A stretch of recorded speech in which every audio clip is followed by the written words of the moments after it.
amador, o simples turista, ele quer viver, ele quer comprar um pacote, uma experiência, quer viver aquela experiência, não importa se ele está ou não preparado para ela, né? E aí acontecem problemas, lógico. Se você for correr a maratona em Nova York sem estar preparado, você pode ter um ataque cardíaco no meio da maratona, principalmente se você for teimoso. Mas enfim, as pessoas querem comprar isso, elas querem um atalho, elas não querem treinar para fazer uma maratona, elas não querem treinar para subir um Everest, elas querem subir o Everest amanhã, sem nunca, e isso é constante. Eu tenho 38 anos, sou um alpinista profissional, né? Primeira vez que fui para o Everest foi em 1990, em 91, e hoje é comum. Não vou dizer toda semana, mas quase todo mês alguém, eu quero ir para o Everest, eu nunca fiz nada, como é que começa? Gente, não é para mim que ele tem que perguntar isso, ele tem que perguntar isso para ele mesmo, né? Estou preparado ou como posso me preparar? E aí começa esse processo, né? Então é isso, infelizmente a gente tem, e isso chegou no Brasil, então a gente não precisa ir lá nos Alpes para ver o número de acidentes que ocorre na montanha durante a temporada, que é julho, agosto. Pelo menos uma pessoa por dia morre nos Alpes.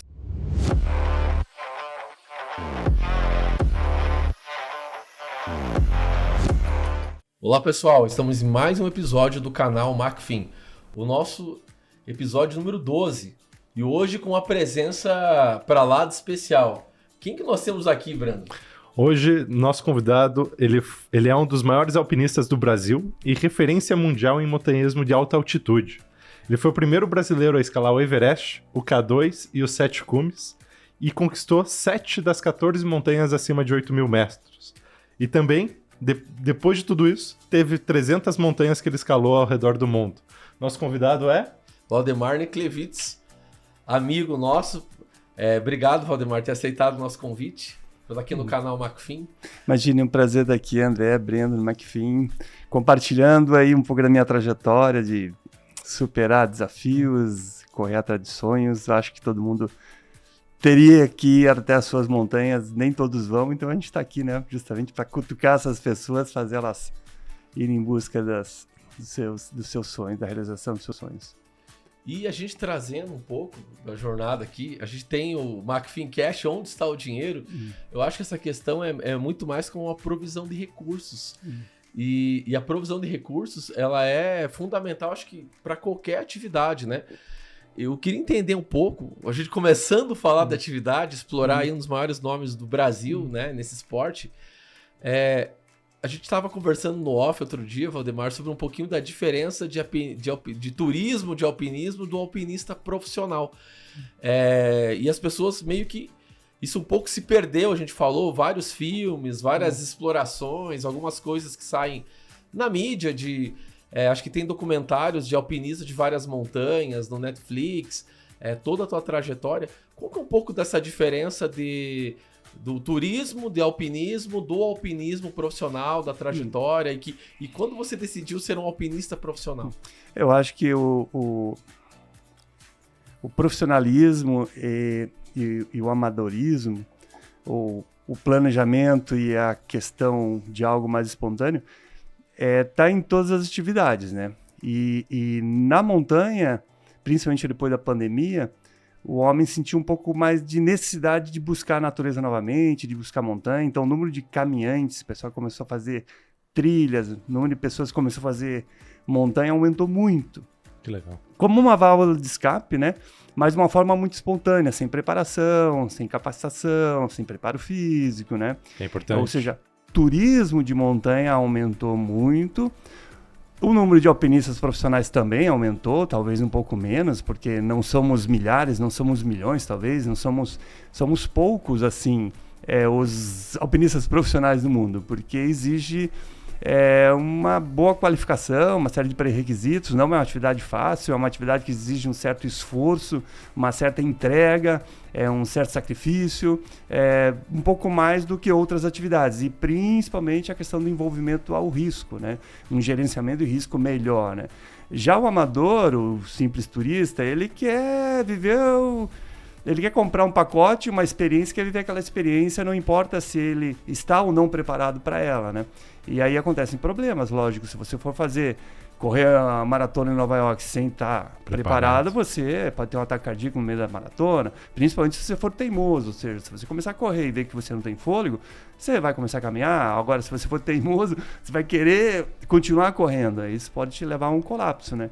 Então só uma análise, porque nas montanhas, o brasileiro, infelizmente, até hoje, ele não tem uma noção realmente do que é o alpinismo, né? Então eu faço essa analogia ou com maratona. A maratona é ótima, porque a corrida é ótima, né? Quem nunca correu e sonha fazer uma maratona, é um processo de preparação.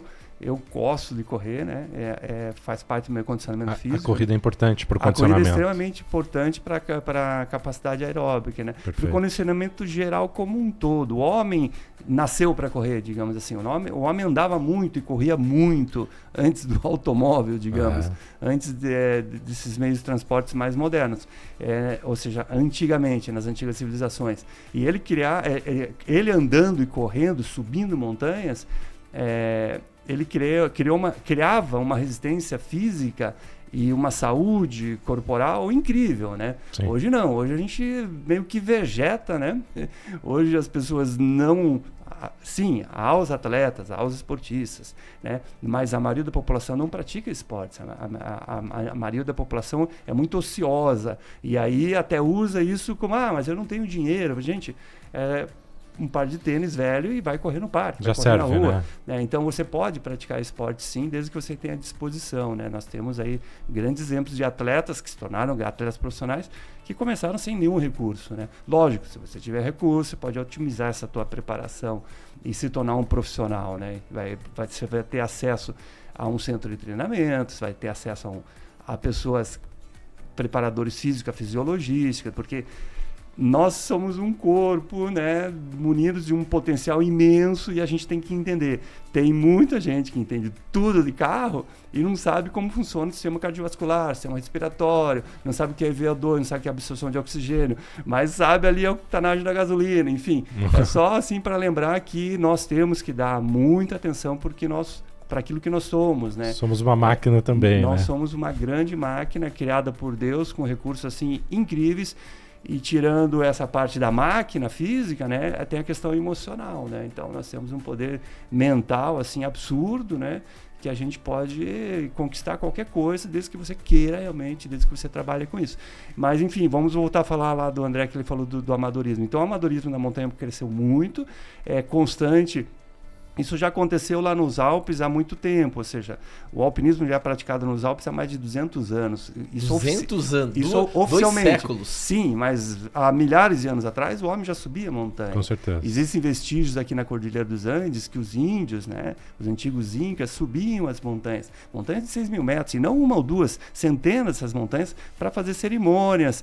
Tem centros religiosos lá em cima, mas eu tenho certeza que eles curtiam isso, sabe? Eles faziam isso para ter uma proximidade maior com o Deus Sol ou com os deuses, mas isso deixa de ser uma experiência física, passa a ser uma experiência espiritual, sentimental. Você tem que ter prazer por aquilo que você está fazendo. Se eu fosse uma montanha e achar que aquilo lá é uma via sacra, entende?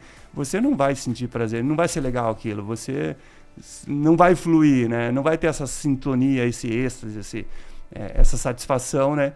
Como qualquer coisa que a gente faz na vida. Então, é legal que você tenha essa satisfação, porque isso te provoca aí querer ser melhor, a ter uma melhor performance, para poder sentir maior prazer naquela atividade que você está fazendo, né?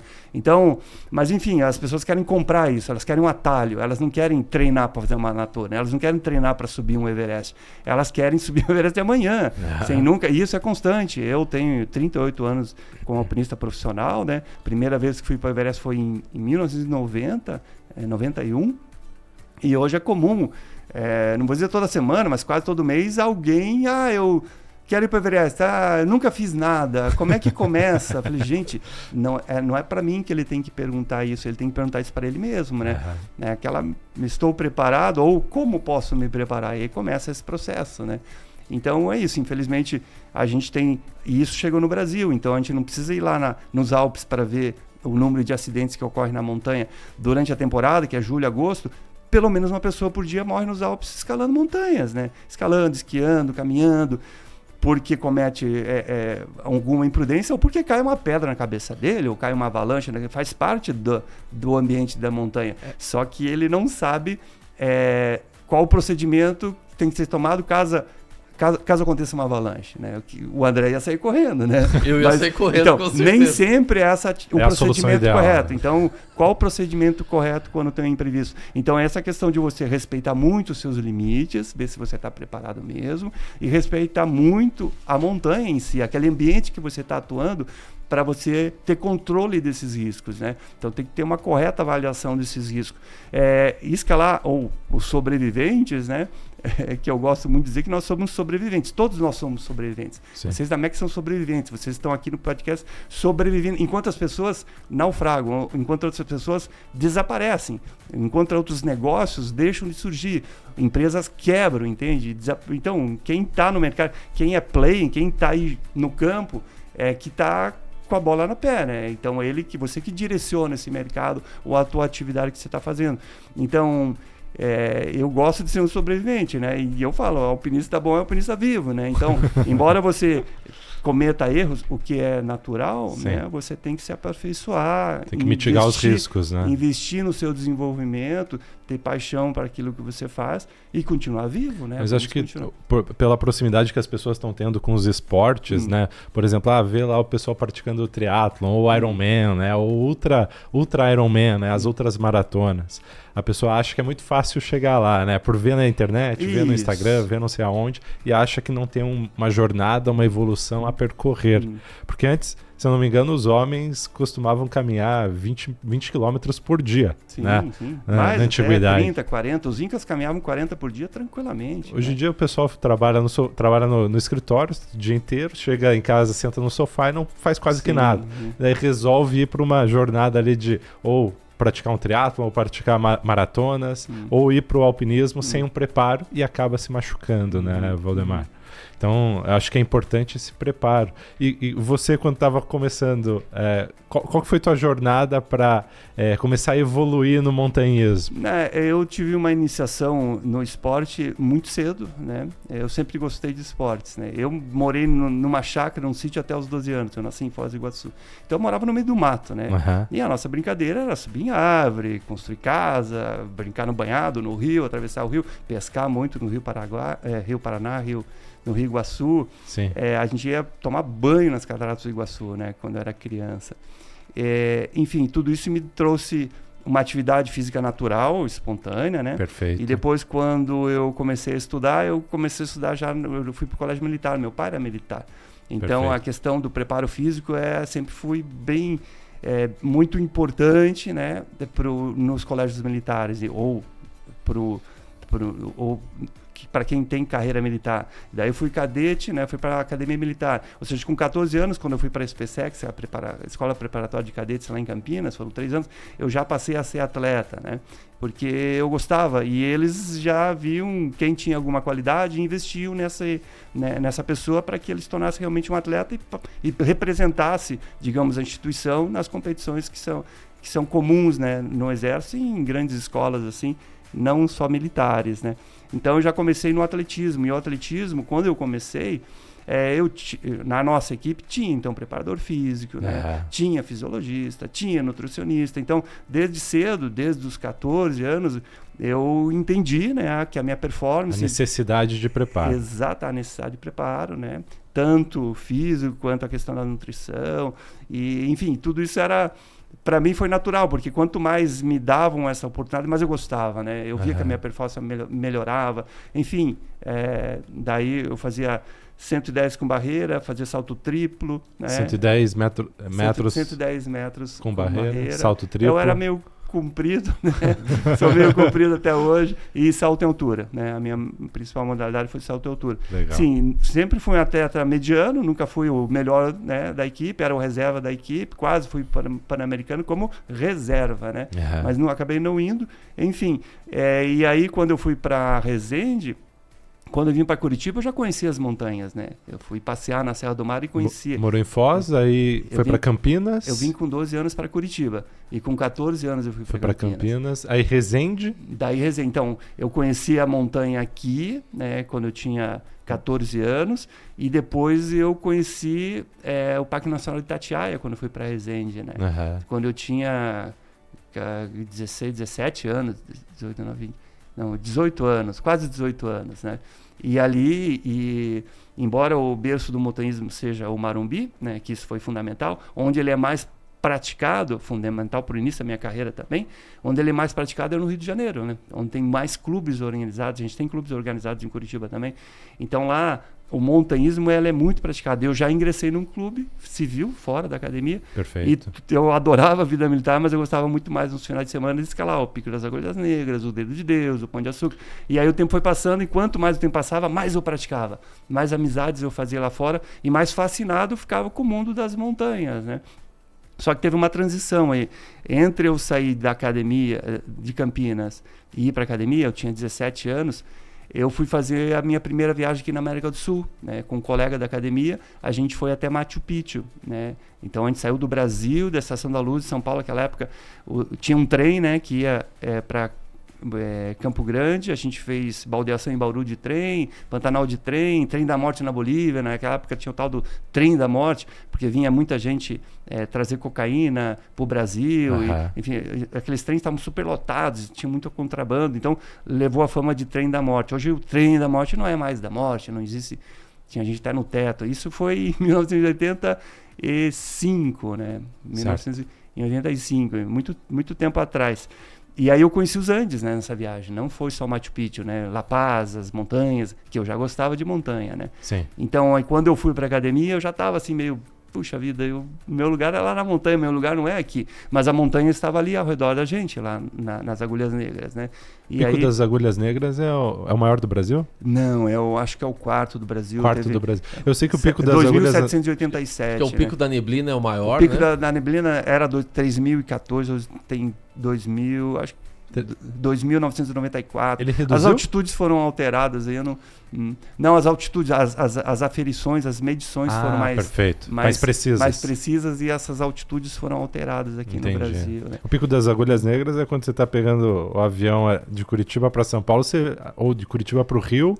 Do São Paulo para o Rio. São Paulo para o Rio, você vê ele no mapa ali do avião. Você vê. É um lugar lindo, né? É um planalto 2.350. Isso é uma paisagem rara no Brasil, porque nossas altitudes são modestas, né? Então, é pena que no Brasil não tenha uma montanha de 5, 6 mil metros, né? Porque se houvessem, haveria neve no Brasil, né? Permanente, né?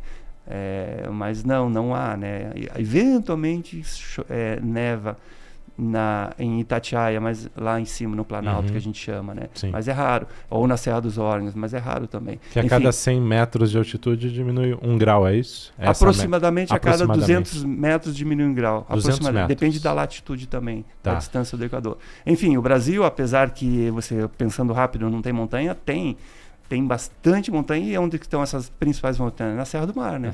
Na Serra do Mar. Então, Espírito Santo, sul da Bahia, Espírito Santo, Rio de Janeiro, São Paulo, Paraná, e aí vai diminuindo. Tanto que o Paraná, o pico do Paraná, né, é a montanha mais alta do sul do Brasil, né? Perfeito. Então... Era quanto? 1877. 1877 metros é o pico Paraná. Com relação ao nível do mar, essas alturas. É altitude em relação ao nível do mar. Então é a montanha mais alta do sul do Brasil. Então você imagina que aqui do Paraná até o sul, as altitudes vão ficando até os Pampas, né? Vão ficando cada vez mais suave.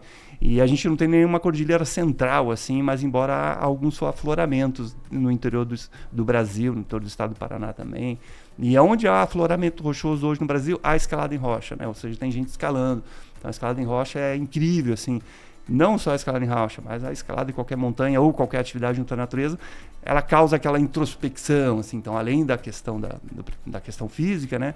Essa questão de um encontro com você mesmo e conforme a sua fé, lá, uma sinergia com a natureza ou com Deus, né? Conforme a sua fé. Então é bem legal. Há milhares de anos que o homem busca a natureza para fazer esse encontro consigo mesmo, essa meditação, essa reflexão. E Valdemar, e dessa jornada, das primeiras passeios aí fora nos Andes, até a decisão de vou pro Everest? Então, eu sempre digo que a montanha surgiu na minha vida, não que ela veio até mim, né? Mas ela foi surgindo, porque hoje, a gente faz um pouco do papo que a gente teve no início, as pessoas acordam e falam, eu quero ir para o Everest, né? Uhum. E não é assim, né?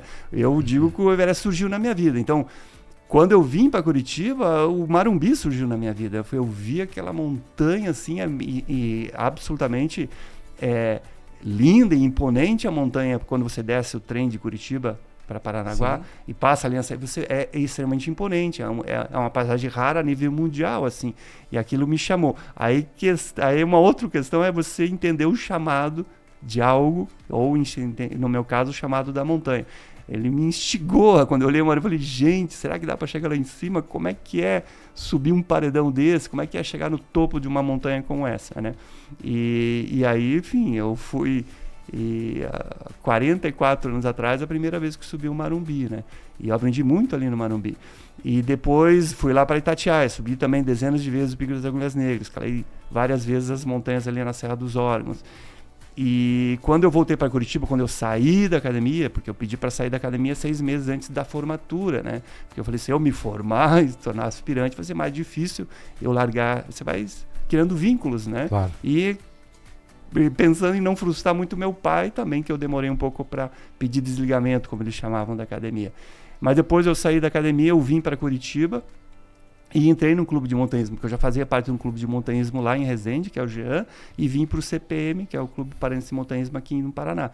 E aí comecei a frequentar a Serra do Mar, e aí eles queriam ir para o Aconcagua. O pessoal lá no Clube Paraense de Montanhismo queria ir para o Aconcagua, uma montanha das Américas. Eu, não, como assim, Aconcagua, né? Lógico, eu já sabia que existia o Aconcagua, porque eu já tinha ido para Bolívia e para o Peru. Quando eu fui para Bolívia e Peru, eu olhei aquelas montanhas e falei, nossa, mesma coisa. Como é que faz para chegar lá em cima, né? Então, em 88, eu fui com um grupo de montanhistas aqui de Curitiba para o Aconcagua. Foi a minha primeira expedição. Eu tinha 21 anos. Primeira expedição de verdade, né? E foi uma ótima iniciação, porque o tempo estava muito ruim, estava péssimo o tempo. E em janeiro, fevereiro... É comum todo dia alguém chegar no Alto da Aconcagua, dezenas de pessoas, é uma montanha muito assediada, muito procurada por ser a mais alta das Américas. Uhum. E havia 7 dias que ninguém conseguia chegar lá em cima, estava nevando muito, o tempo estava muito ruim, nós éramos em 7 pessoas, o pessoal já tinha praticamente desistido, né? E eu falei, putz, eu quero subir esse negócio, né? E eu fui o primeiro, depois de 7 dias, a chegar lá em cima sozinho. Então foi uma experiência muito emocionante, eu comecei a chorar muito, assim, eu lembro como se fosse hoje, e me perguntei, pô, que tipo de experiência é essa, que sentimento é esse que uma montanha, entre aspas, né, me faz sentir, né? Eu falei, é impressionante isso, mas foi toda essa vivência que eu tive, né? Primeira vez na montanha, a grandiosidade da montanha, porque quando a montanha é tão grande que você não é nada, né? Nada. Você não é nada. Aí você tem que se integrar a esse ambiente, se aclimatar, continuar com aquela determinação, eu quero, eu vou chegar, e aí você chega, aí você vê essa realização de todo um processo, né? Então foi meu primeiro, surgiu na minha vida o Aconcagua, e aí foi dia 18 de fevereiro de 88, é o início da minha carreira profissional de alpinista, né? E aí eu sabia que existia um Everest, mas falei, não, é muito para mim, eu nunca vou chegar lá no Everest, porque está longe da realidade de um brasileiro. Eu comecei a escalar muito aqui em 88, 89, na América do Sul. Escalei as maiores montanhas da Bolívia, do Peru, do Equador, da Argentina, do Chile, mas eu escalava muito. Eu praticamente só fazia isso. Eu me formei em turismo no Estado Federal do Paraná depois, comecei a trabalhar com turismo de aventura, levar grupos para escalar, para caminhar na Serra do Mar, para escalar, para subir para o Pico da Agulha Negra e para fazer o Caminho Inca, que eu já conhecia. Sim. O Caminho Inca, naquela época, década de 80, ele foi redescoberto, ele foi aberto pelos arqueólogos e os turistas começaram a ir a Machu Picchu caminhando por esse caminho, que era o acesso original, que ligava a capital, Cusco, à capital sagrada deles, que era Machu Picchu, né? Sim. Então começou a bombar e era a minha galinha dos ovos de ouro, porque eu ganhava tipo $5.000 por ano, assim, para mim era né? Para quem só andava em Curitiba de bicicleta, né? Então era assim, eu falei, nossa, eu me matava para trabalhar, para levar um grupo, 2, 3, 4, e quando o grupo voltava para o Brasil, eu ficava lá escalando, né? Então isso foi ótimo, eu me desenvolvi muito. E em 90 fui fazer uma pós-graduação de Economia e Turismo na Itália, né? Então porque eu já sonhava com os Alpes. Daí eu comecei a estudar e eu valorizo muito os nossos pioneiros, né, em qualquer coisa, qualquer atividade que eu participe, eu valorizo muito quem começou com essa atividade, né? Quem nos deu a base para a gente se desenvolver. E o alpinismo, a cultura alpina que tem na Europa é incrível, é maravilhosa, assim. E as montanhas são incríveis também, tipo o Mont Blanc, Matterhorn, são montanhas muito icônicas, assim. Sim. Esteticamente são incríveis.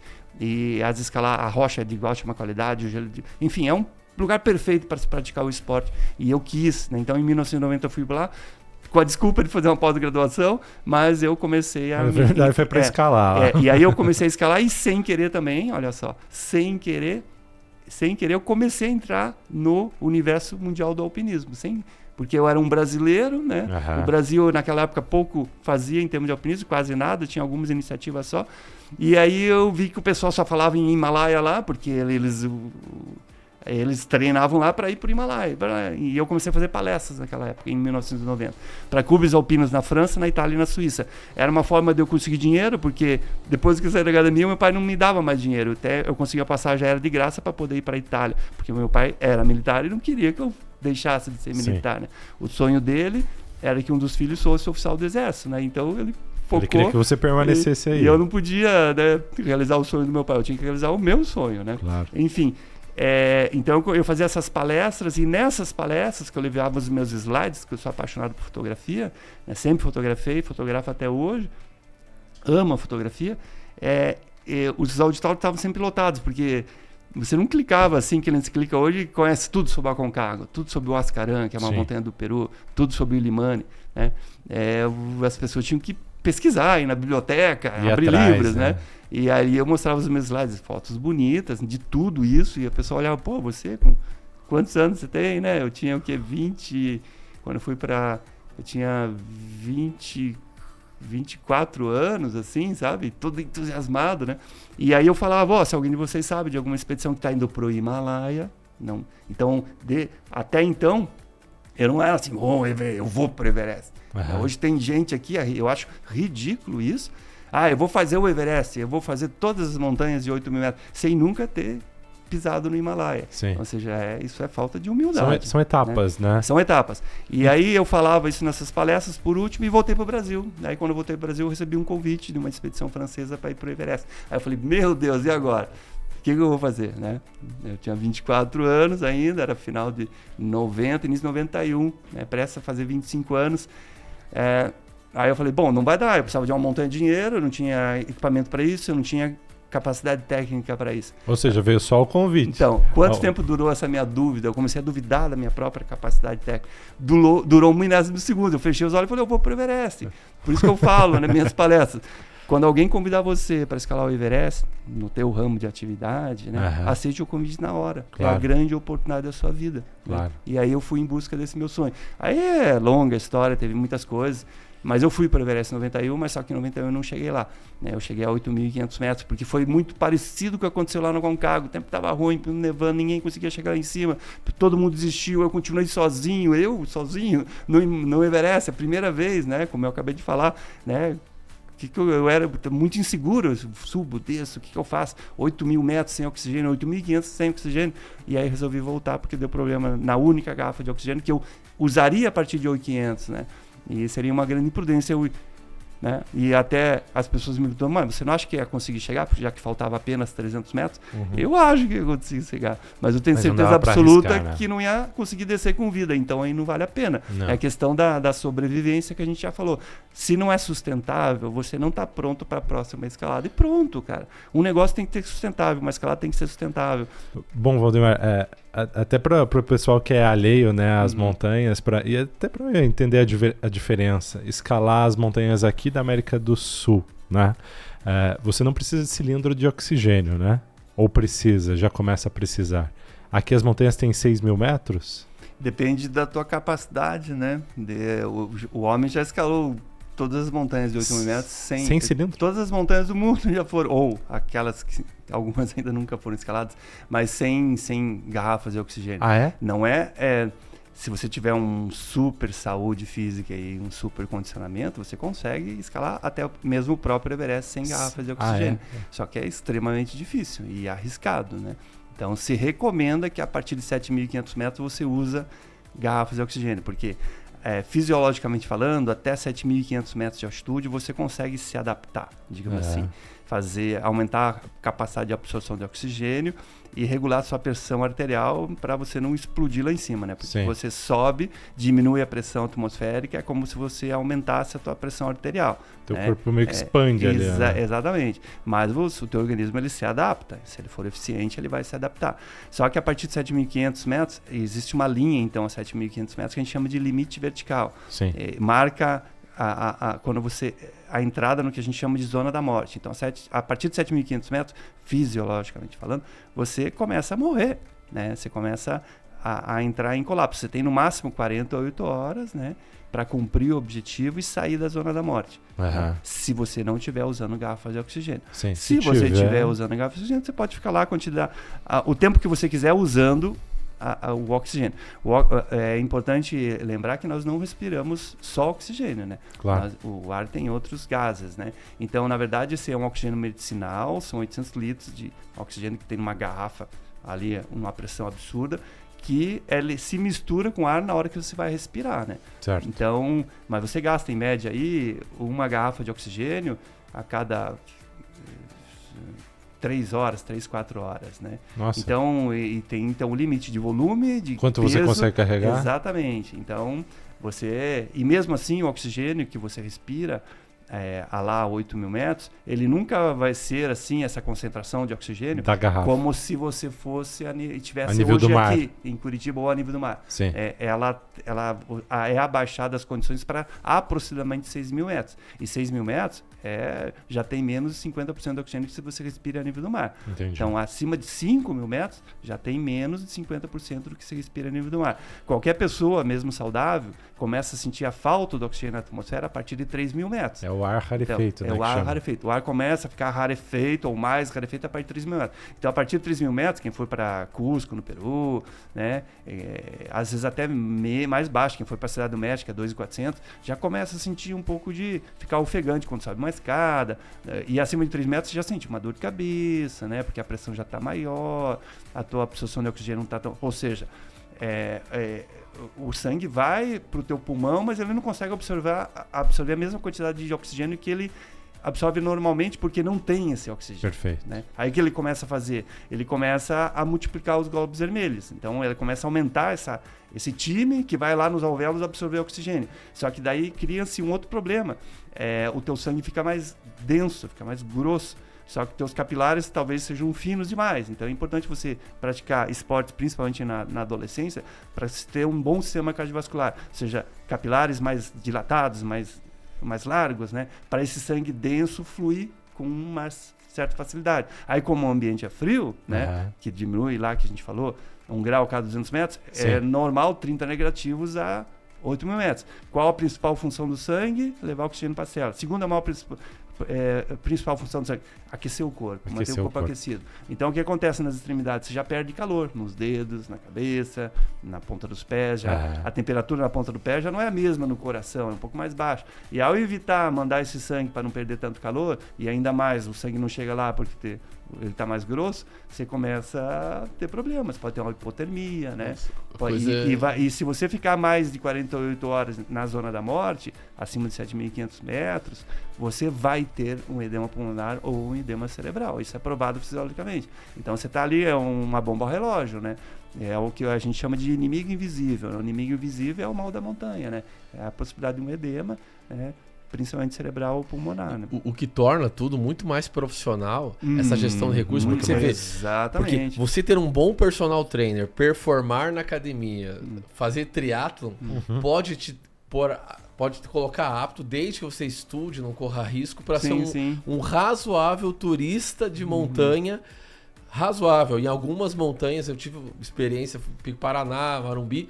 Gente, é assustador quando você chega no pé do Pico Paraná pela primeira vez, aquela cadeia de montanhas, é extraordinário, né? Mas toda essa preparação física não te torna nunca um alpinista. Dependendo pelo que você colocou, ele te coloca numa condição de ser um razoável turista de montanha que não vai passar algum problema, algum perrengue. Mas o alpinista mesmo, o alpinista de montanhas de escala, pelo que você colocou, Valdemar, ele é construído, acho que desde a adolescência, ele é forjado como um profissional de altíssima performance e não é alguém que tomou uma decisão porque ele é um bom triatleta, né? Você colocou, tem toda uma questão fisiológica, de preparação, de gestão de recurso, de risco, técnica. E como que é essa questão de técnica, Valdemar, no gelo? Eu acho que é uma coisa que deve ser assim... Eu vejo todos os filmes que eu gosto muito disso, né? Todos os filmes de história, ficção, não ficção, documentário. Mas me parece que é uma técnica que não é... Adquirir uma técnica de gelo, uma gestão de recurso das mais complexas, né? Não é uma coisa, você pega um calçado, enfia a bota ali e vai... a técnica de gelo deve ser uma coisa extremamente complexa e de muitos anos para você adquirir isso, né? Não só em gelo, você tem que conhecer aquele ambiente que você está atuando. Então, você começa a escalar em rochas, tem que conhecer o que é uma rocha, o que é uma garra, a configuração, a superfície, a porosidade dessa rocha, a aderência desse material, a dureza desse material, porque ele vai te dar confiança ou não. Tem muitas rochas quebradiças, às vezes você escala um paredão, tá tudo caindo nos pedaços, mas você tem que escalar, entendeu? Então, você pode ser surpreendido por uma garra que quebra. A garra é onde a gente coloca a mão, né? Mas é um material estático, digamos assim. O gelo é dinâmico. O gelo ele está em constante evolução. Então, se você for escalar uma cascata de gelo no inverno lá no Alasca, você destrói aquela cascata, porque você pega as tuas ferramentas, o teu piolê, que é aquela picaretinha, né? E os grampons, que são aquelas sandálias de aço que você tem nos pés. Aquilo... vai desmanchando. Pica. No outro dia você vai lá, ele se recupera, ele se regenera, porque ele está fluindo. A água, o mesmo gelo, ele é um ser vivo, digamos assim. É um fluxo de água, né? Sim. Mas com outra densidade, com outra apresentação, digamos assim. Então você tem que sentir o que é neve, o que é firme, o que é neve dura, o que é gelo, né? O que é gelo cristal, o que é gelo vidro, gelo... Enfim, você tem que entender. Quando você está escalando, você está vendo ali, vamos supor que a gente está numa trilha. Aí você vê, a trilha é boa. Daí você vai ver que tem um banhado, que tem uma lama. Aquilo ali é um barro, eu vou me afundar. Gelo é a mesma coisa. Você olha para a superfície do gelo, você consegue identificar pela coloração, pela apresentação, qual o gelo é mais confiável, quando ele te dá mais segurança, qual o gelo que é mais quebradiço, você entra às vezes numa sessão, num trecho de um lance, e a rocha é toda quebradiça, você não consegue proteger. Daí você vai ter que ter uma dose de coragem a mais para passar aquele lanche. No gelo é a mesma coisa, você vai chegar numa sessão, você coloca um grampo, o grampo não fica firme, né? É tipo um parafuso oco assim, que você coloca ali e tal, e se ele tá... Aí eu até falo, não, prova de bomba, que é para dizer, eu posso cair que eu vou ficar pendurado.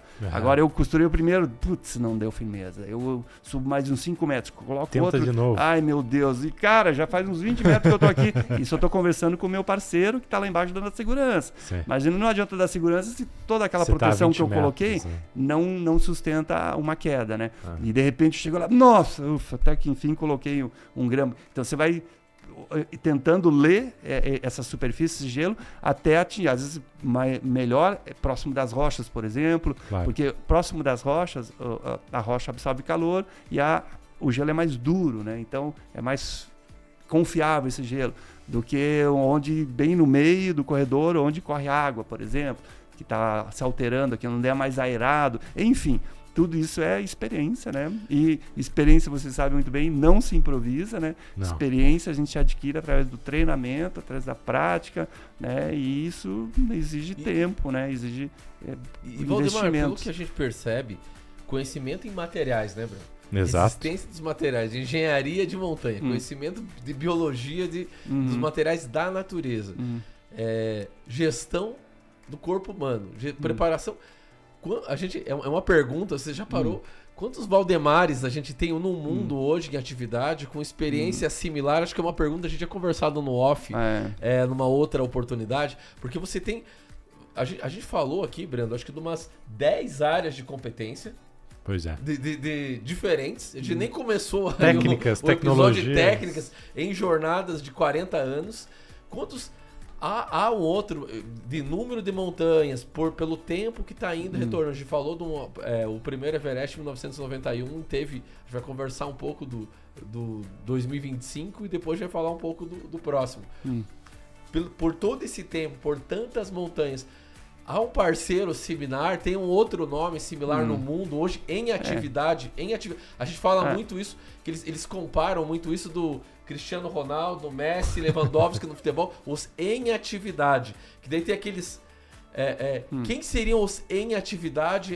Eu sei que é difícil citar nomes, que é muita gente, mas de experiência similar, assim, ou Brasil, América Latina, mundo... Então, aí que uma coisa que eu disse lá, que sem perceber... onde que eu entrei mesmo no cenário mundial do alpinismo? Em 91, indo para o Everest, né? Que a gente, ou seja, o Everest surgiu na minha vida, eu fui e conheci algumas pessoas que eram já reconhecidas a nível mundial. Sim. E que são meus grandes amigos até hoje. Então, sem perceber, eu acabei conhecendo essas pessoas lá nos Alpes, né? Eu conheci em 1990, conheci o Abel Blanc, que é um dos melhores alpinistas do mundo, que já fez todos os 14.8000, enfim, é um cara incrível, né? E ele foi meu grande mentor no alpinismo, um dos grandes mentores que eu tive, o principal deles, com certeza, né? Que a minha escola é a escola italiana, né? Comecei a escalar lá, porque quando eu fui lá em 1990, eu comecei a andar com guias de montanha. Como eu era guia, mas guia brasileiro naquela época não tinha toda a capacitação que tem hoje. Sim. Hoje os guias brasileiros são melhores capacitados, mas mesmo assim, sem desmerecer os guias brasileiros, os guias italianos, os guias franceses, eles são muito melhores que os guias como brasileiros. Você disse, eles estão na Disneylândia. E até há um conceito mundial que os melhores guias do mundo são os italianos. Né? É mais fácil conseguir o diploma de guia na Suíça, na Áustria, na França, do que na Itália. Então, um italiano que não consegue ali, são 7 anos de curso. 7 anos para se tornar guia de montanha. Então, aí você pensa, então tem milhares de guias. Não tem milhares de guias de montanha na Itália. São 200, são 300 certificados, ou em atividade, como você falou. E quantos tem no mundo escalando? Quantas pessoas estão indo pro Himalaia hoje? Não são milhares também, profissionais, né? São algumas centenas, né? Mas não são milhares. Aí você vê quantos Valdemares tem no Brasil. Bom, só existe um, né? Então aí que você pensa assim, que existem outros colegas, tem o Pedro Hauck, tem o Santa Helena, que é um grande guia no Brasil também. Por que eu falo dos guias? Porque são os mais profissionais, né? Que acabam até... se sustentando do próprio esporte, né? Eu era guia, eu trabalhava como guia, e deixei de ser guia a partir do momento que comecei a ser palestrante, né? Sim. Aí eu passei a parar de trabalhar como guia para poder me dedicar mais aos meus próprios projetos, né? Então somos poucos mesmo. Então hoje eu me orgulho muito, não por estar no cenário mundial do alpinismo apenas, mas porque eu sou um brasileiro, entende? Isso me traz muito orgulho, de ser um brasileiro alpinista reconhecido mundialmente no esporte, né? Claro. E pelos meus feitos. E o meu currículo, talvez, André, é interessante assim, o meu currículo é muito particular. Então, às vezes, você pega lá um europeu, ele se dedica o resto da vida para escalar no Himalaia. Ele se dedica o resto da vida para escalar na Patagônia, que é um lugar incrível, né? Tem italianos que... A Patagônia é muito dominada pelos italianos, né? Pelos espanhóis também, enfim... E eles ficam... o potencial é tão grande lá que eles só vão para a Patagônia, né? Tem gente no alpinismo que só faz alta montanha acima de 5 metros. Tem gente no alpinismo que só faz escalada em gelo, que espera o inverno chegar para fazer aquela cascata de gelo, que é a modalidade mais perigosa no alpinismo. É a escalada técnica em gelo, em cachoeira, porque as cachoeiras às vezes desmontam inteira e acabam matando muita gente. Como se fosse uma avalanche, só então que é muito gelo. perigoso, mas é algo extremamente incrível, né? E qual que é a diferença, Valdemar, eu entendo que o alpinismo que você faz é com equipamentos, né? Com a picareta ali, os pregos, né? Os grampos. Qual que é a diferença do pessoal que faz sem equipamento nenhum? Eu já falo isso. Então, o que eu iria dizer é que o Valdemar ele faz de tudo um pouco, né? E eu sou bom em cada modalidade. Eu não vou dizer que sim, que sou excepcional, entende? Mas eu escalo muito bem em rocha, eu escalo muito bem em gelo, eu escalo muito bem em alta montanha, eu me adapto muito bem ao ar rarefeito. Então aí que eu comecei a perceber, aqui já nos meus 38 como profissional, que eu não gosto de arrogância, né? Eu acho que uma das maiores virtudes do homem é a humildade, mas enfim, eu comecei a perceber assim que o meu currículo, talvez nem exista um outro alpinista no mundo que tenha feito, não fiz todos os 14.8000 ainda, que eu gostaria, mas ter feito 7.8000, ter feito 2 Everest, ter escalado 7 cumes, a maior montanha de cada um dos continentes, até aí é fácil, digamos assim. Agora, ter escalado a Trangul Tower, que é a maior parede vertical do mundo, 1.500 metros verticais, no Paquistão, ter escalado o El Capitan, né? Que o Alex Rono solou, já vou falar disso. Falar o Ralph Dome, ter escalado o Salto Anjo, que é considerado a paredão em rocha mais difícil do mundo, a cachoeira mais alta do mundo, é 1.100 metros em negativo, a cachoeira tem 970 metros em negativo, só foi escalado 4 vezes, a última vez para a nossa equipe em 2011, uma equipe brasileira. Legal. Ter escalado montanhas como o Salcantay, né, que tem pouquíssimas ascensores, fica do lado de Machu Picchu ali, ter escalado tipo Fitzroy, né, são montanhas, é uma montanha muito assediada, bastante escalada, mas extremamente difícil na Patagônia, né? Então, juntando tudo isso, né? Ter escalado no Kantengri, no Pamir, no Tian Shan, porque a maior cordilheira do mundo é o Himalaia, a segunda maior cordilheira é o Karakoram, onde tem o K2. Ter escalado o K2, não é todo alpinista de alta montanha que escala um K2, que é muito difícil. Hoje está mais fácil, porque tem mais estrutura, mais turismo, mais expedições comerciais. Ter escalado depois, então, no Pamir, que é a terceira maior cordilheira do mundo, e no Tian Shan, que é a quarta, entende? No Cazaquistão, Quirguistão, enfim, aí você vê que é bem particular no meu currículo, né? E quando eu vou escalar, tipo, 7 cumes, por exemplo, na África, é o Kilimanjaro. Daí o pessoal vai lá e sobe o Kilimanjaro. Para carimbar mas eu não contento, eu fui ainda para Uganda, escalei o Ruvenzori, e fui para o Quênia, escalei o Monte Kenya. Então, tipo, aí você vê a questão do propósito, o que te leva até a montanha. Claro.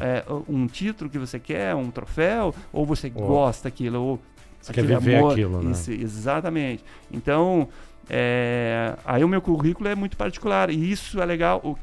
Outra coisa impressionante, para um alpinista eu acho impressionante, porque só 52 pessoas no mundo fizeram todos os 4.000 dos Alpes. Tem 82 montanhas nos Alpes, na França, na Itália, na Suíça, com mais de 4.000 metros. Só 52 pessoas no mundo fizeram.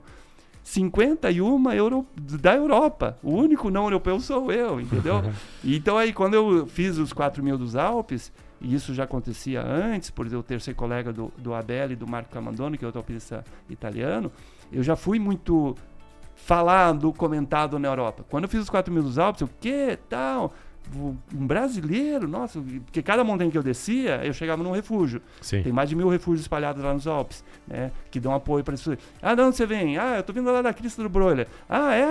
E você fez o quê?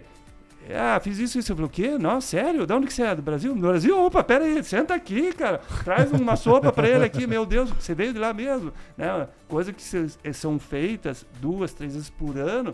Um brasileiro foi lá e fez, né? A crista integral que é a crista mais longa do Mont Blanc, que começa lá 1.600 metros de altitude e vai até 4.807. E eu subi por um lado, desci pelo outro, entendeu? Sim. Aí os caras ficam, né? Daí escalamos também uma outra travessia do Dom de Michabel, que é a montanha mais alta da Suíça, e eu fui com a Daiane, que é aqui de Curitiba, uma mulher, né? E aí fizemos toda a travessia, tal, super difícil, muitos alpinistas já morreram ali entre o Tashorn e o Dom, né? Isso aí, essa conversa que a gente está tendo agora, é a conversa daqueles velhinhos dos Alpes, caras assim, nossa, e pararam tudo, vinha escutar aqui o que ele tá fazendo, fizeram a travessia e tal. E quando a gente desceu na cidade e chegamos no nosso hotel, eu e a Daiane, e a mulher veio lá em Zermatt, né, abriu, falou, já são 10 horas e tal, da onde vocês estão vindo? Então, nós fizemos uma travessia e tal, peraí, eu vou ligar pro meu pai já tá vindo. Como assim? Meu pai já fez tantos dos 4.000, mas não fez todos. Não fez esse. Não, vocês não vão ficar aqui, eram 3 estrelas, vocês vão ficar lá no hotel 5 estrelas, deram um upgrade pra gente e que deixaram legal. A gente, tipo assim, os caras, e ela fez, né, porque era uma mulher, né, a filha dele já falou assim, mas ela fez também, né, ela aguentou fazer, eu falei, aguentou, e ela é brasileira, entendeu? Isso é muito legal, né? Que legal. Então, no final, assim, o meu currículo é bem interessante, e aí, né, 52 Valdemares menos. Ele é muito reconhecido lá fora, o meu trabalho como alpinista, né? Como alpinista mesmo. Porque lá fora as pessoas conseguem pôr na balança e ver, o cara fez isso, fez aquilo, né? Dos 82, 4.000, 27 eu fiz em solitário, né? Quando eu falo que fiz a crista do Liscam, que é uma travessia em solitário, os caras, cara, você fez em solitário. Você é louco, cara, é um lugar super escarpado, super exposto. Não tinha amigo, o que ia fazer? Não tinha parceiro, né? Eu falei, eu vou sozinho, né? Com cuidado, claro. Tal, que é o tal do solo que você falou, que é a pergunta que você falou. Ou seja, escalar sem corda é solar. né? Solar.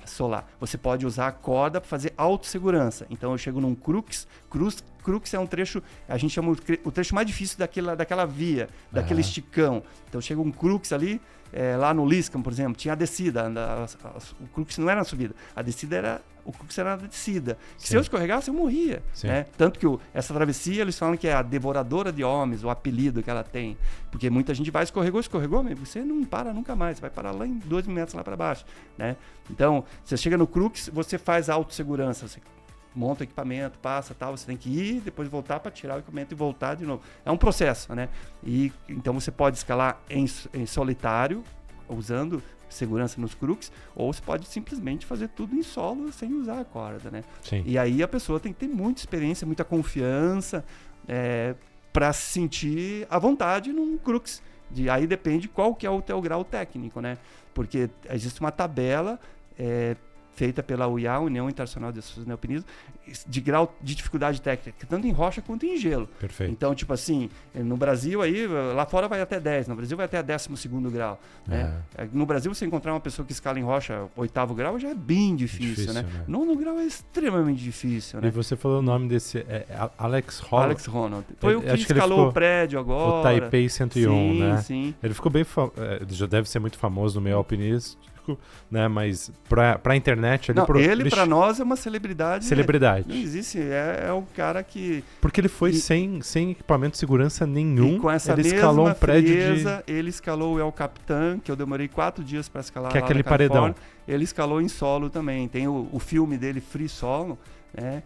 Que é incrível aquele filme, bem mais emocionante do que ver ele escalando um prédio. Mas no prédio é impressionante você ver a calma dele, a tranquilidade, o domínio. Ele estava ali 100% seguro. Sim. Então ele não era um louco, não era um idiota. Ele sabia o que estava fazendo. Ele sabia, ele tem... O cara já solou coisa que você nem imagina. Então qualquer lugar que ele coloca a pontinha dos dedos, ele segura.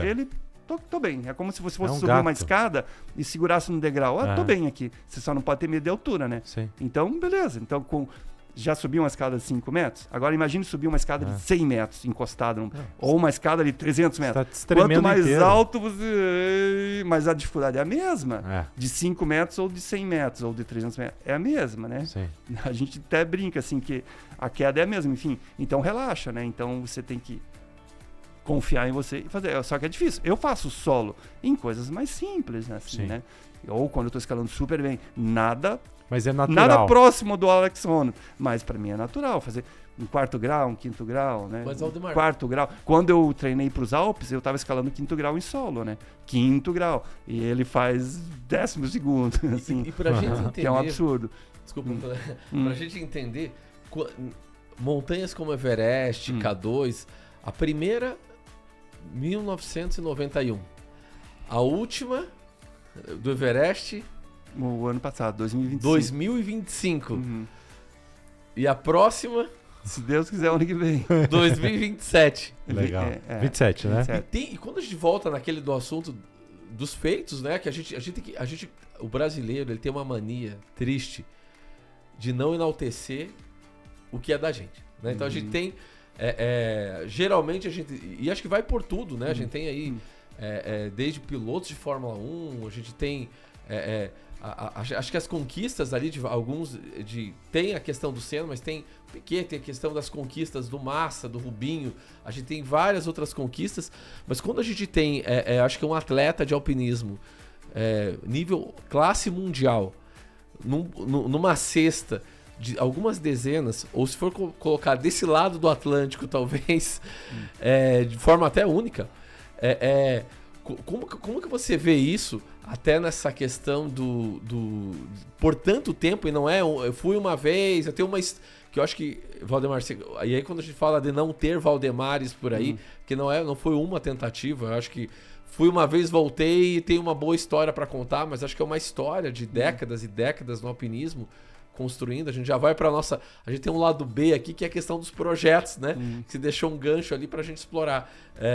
Mas como tá assim há décadas e décadas numa profissão de alto risco, de altíssima performance, e buscar essa motivação para estar se superando novamente.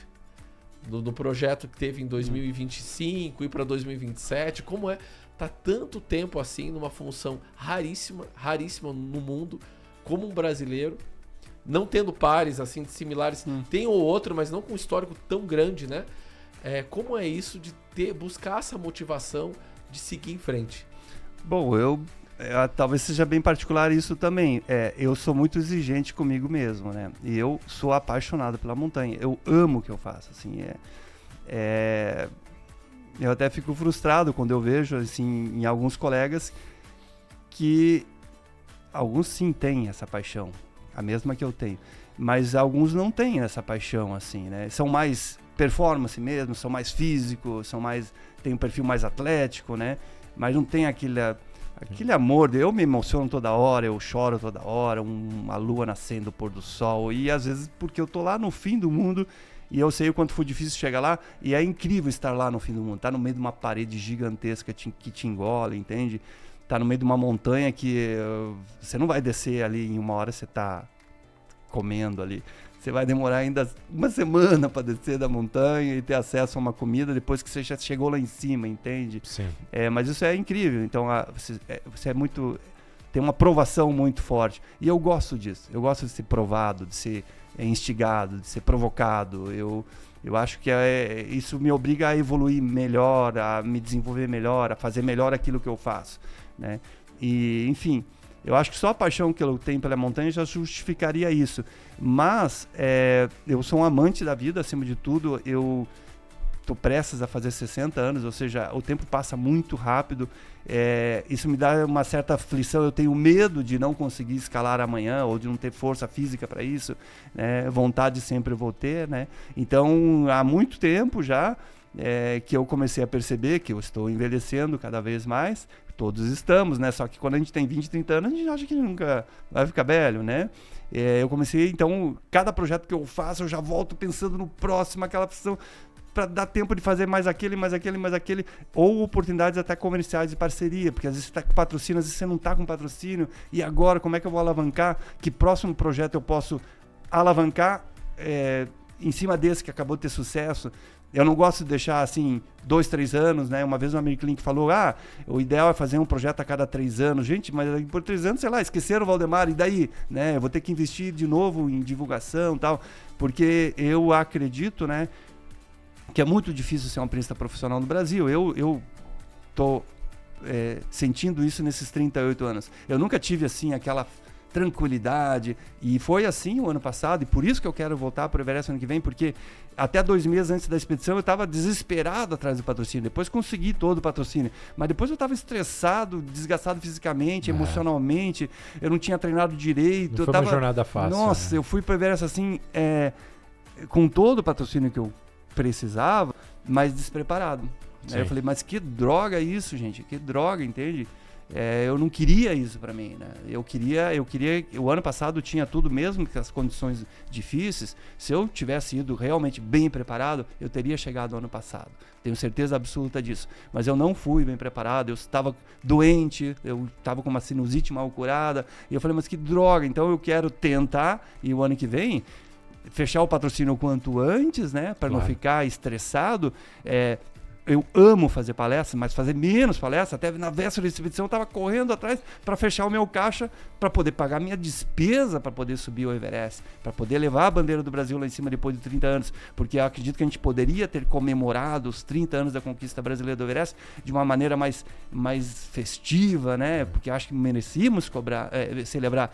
Passou em branco a mídia nacional, pouca gente falou dos 30 anos do Brasil no Everest. Eu tentei levantar essa bola, né? E principalmente para levar a bandeira da restauração ecológica, que é um novo projeto. O projeto que eu estou vivendo na reserva natural e tudo. Enfim, então,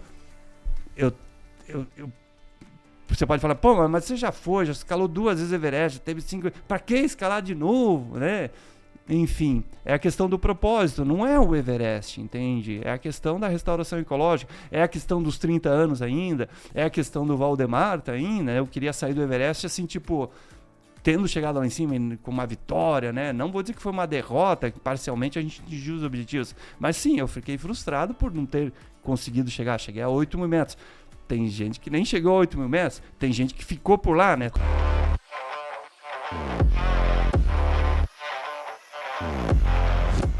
como você colocou, a vida, né, de um atleta de alta performance de décadas é feito tem palestras, tem outros projetos. Como estamos aqui no canal Macfin Cash, onde está o dinheiro, o que mais a gente gosta aqui, além de falar de alta performance, de atletas que elevam o nome do Brasil por décadas, né, que nos inspiram, é falar de projeto, é falar onde está o dinheiro, é falar de legado. A gente tem muito uma questão, pelo que eu entendi, pelo que a gente conversou, de legado brasileiro no mundo, legado brasileiro no alpinismo mundial e legado para a humanidade. A gente teve uma conversa aqui no off, de várias conversas nossas, né? E a gente coloca aqui muito, não só a questão das palestras, né? Que, por favor, né? Uma palestra, acho que fantástica, né? É a do Valdemar. Que a gente vai deixar aqui também o link para conectar aqui o Valdemar, né? E não só isso, mas a gente tem vários projetos, né? A gente tem um de curiosidades, né? Duas que são, além do legado, acho que são 3 projetos, né? Além das palestras, um legado para a humanidade, acho que um legado para o Brasil, né? 2 legados aí. Vamos falar um pouco de projetos agora, Valdemar. Então, como que surgiu esse negócio de, tem o projeto da volta lá a comemoração dos 30 anos, né, do Everest, a gente tem isso para falar, e tem 2 projetos extremamente estratégicos, né, que envolve várias outras coisas, não por acaso estamos com um item de decoração fantástico aqui, acho que são histórias deliciosas, né, não só por ouvir, mas como por provar. Então vamos lá, falar um pouco desses 3 projetos, Valdemar. Começar com o projeto eu vi que se preparou todo um pacote de comemorações dos 30 anos e construção de legado, né? Então, fica à vontade aí. Como é que você quer começar a contar essa história do legado do Valdemar, o legado do Brasil e o futuro da humanidade, que você também tem essa preocupação?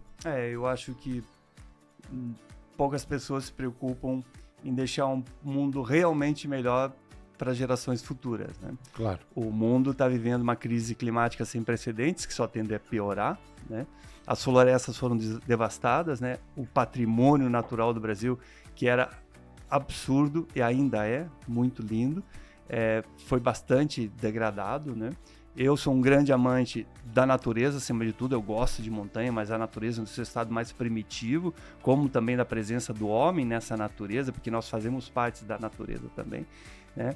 Então, a pandemia foi um momento de muita reflexão para todos, né? Muitos perderam os entes queridos, a economia foi abalada, poucos sobreviventes, né? Nós somos sobreviventes da pandemia, né? Muitas empresas fecharam e não conseguiram retomar o seu ritmo até hoje, né? Em razão da pandemia, né? Mas a pandemia foi um momento que aprofundou para mim um pouco mais essa reflexão do que somos, para onde vamos e o que deixaremos, né? Eu sempre tive a vontade de ter uma reserva natural e aí eu sempre procurei durante décadas, mais de 20 anos, procurei uma propriedade onde eu pudesse cuidar, né? Foi muito difícil porque eu tenho uma referência muito forte que é o Marumbi. Eu tenho uma casa lá no Marumbi, no centro da Serra do Mar, envolvida pelo Parque Estadual, né? Tem uma vila ali que vem desde a época da construção da ferrovia. Então a natureza lá é incrível, né? A presença de animais, eu vejo macaco todo dia, né? Uma natureza perfeitamente em equilíbrio, a não ser pela interferência da própria ferrovia, trem passando toda hora, aquele barulhão, mas tirando o trem, nossa, aquilo ali é um paraíso na Terra, a floresta no seu estado praticamente primitivo e em equilíbrio, né? Enfim, então todo lugar que eu procurava, eu via algo muito diferente e longe do que é a realidade do Marumbi. Mas até que eu consegui uma propriedade aqui perto de Curitiba, no município de Campo Largo, junto à Escarpa Devoniana. No Paraná, e quem é brasileiro, lembra do Parque Nacional do Iguaçu pelas cataratas. Lá é uma área de Mata Atlântica bastante extensa e da Serra do Mar, né? Todo mundo que pega um avião para ir de Curitiba para São Paulo vê que a Serra do Mar é uma floresta lindíssima. Ainda, né? Mas no meio do estado do Paraná, o estado do Paraná perdeu praticamente 90% da sua cobertura vegetal nos últimos 100 anos. Ou seja, há 100 anos atrás, 120 anos atrás, 85% do estado do Paraná era coberto por florestas, né? Então, olha a devastação que houve no estado do Paraná em 100 anos, né? E o principal ecossistema afetado foi a floresta com araucária. Foram mais de 100 milhões de árvores que foram cortadas de araucárias aqui no sul do Brasil. Então, desse ecossistema que cobria quase metade do estado do Paraná, só tem 1% ainda no estado de boas, esses remanescentes em estado bom de conservação. Eu sempre fui um apaixonado pela araucária. A araucária mais do que o pinheiro do Paraná, é o pinheiro do Brasil. Né? E como símbolo, é um símbolo da resiliência da natureza, da resistência da natureza. Hoje é uma árvore que está na lista de espécies ameaçadas de extinção. Certo. Hoje é uma árvore que está desaparecendo. Em razão das condições ambientais, se ela não for plantada, é possível que daqui a 40, 50, no máximo 100 anos, ela desaparece como espécie, né? O que é um absurdo, né? E de consciência desse absurdo, eu consegui então comprar uma propriedade, e com recursos próprios até hoje, eu montei a Reserva Natural do Alpinista, sendo que ela tem a particularidade de ser uma RPPN, uma Reserva Particular do Patrimônio Natural, uma unidade de conservação privada, mas legalizada por lei, né? Pelo ICMBio e pelo IAT aqui no Paraná, que é o Instituto Água e Terra, que é o nosso órgão ambiental.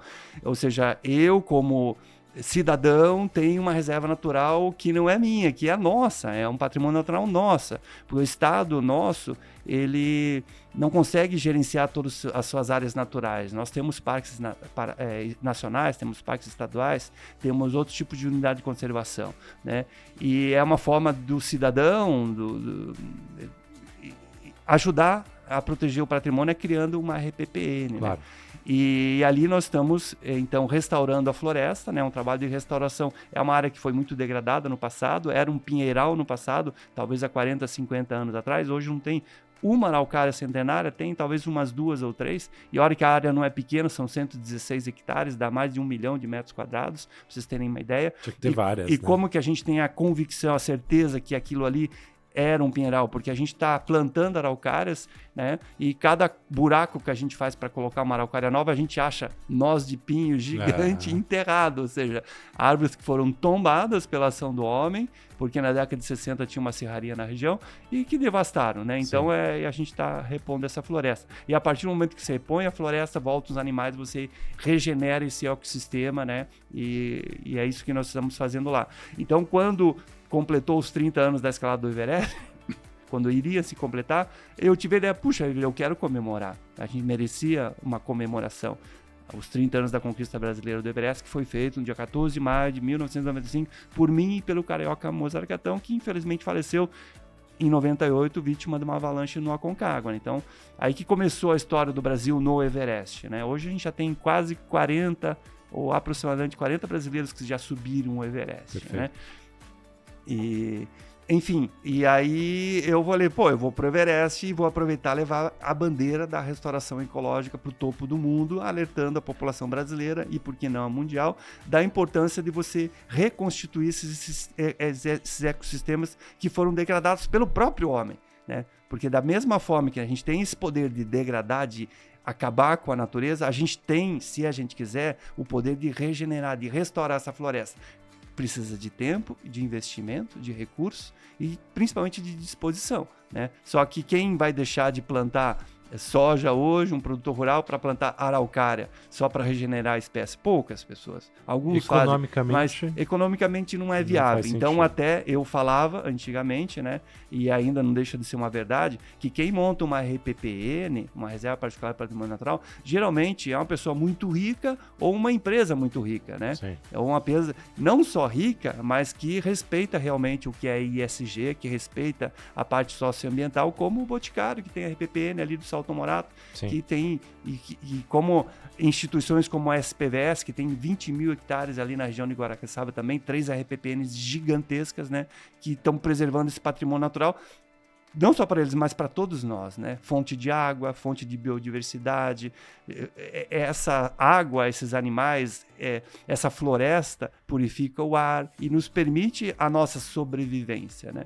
Controla o regime de chuvas, a temperatura do ambiente, né? Hoje em dia, se isso não for revertido, a situação ambiental no Brasil e no mundo vai ser cada vez pior. Então, mas quem se liga nisso, né? Quem que está dentro da sua casa hoje que entende que é importante de plantar uma árvore nativa para que o animal que já está em extinção, uma cutia, uma paca, que quase não se vê, um veado ou uma onça, que faz parte desse ecossistema, sobreviva, né? Mas se elas não sobreviverem, se os animais não sobreviverem, as espécies vegetais também, nós não sobreviveremos. Né? A situação é caótica. E teu grande objetivo era subir no Everest? O objetivo meu é usar isso como ferramenta. Falar do topo do mundo.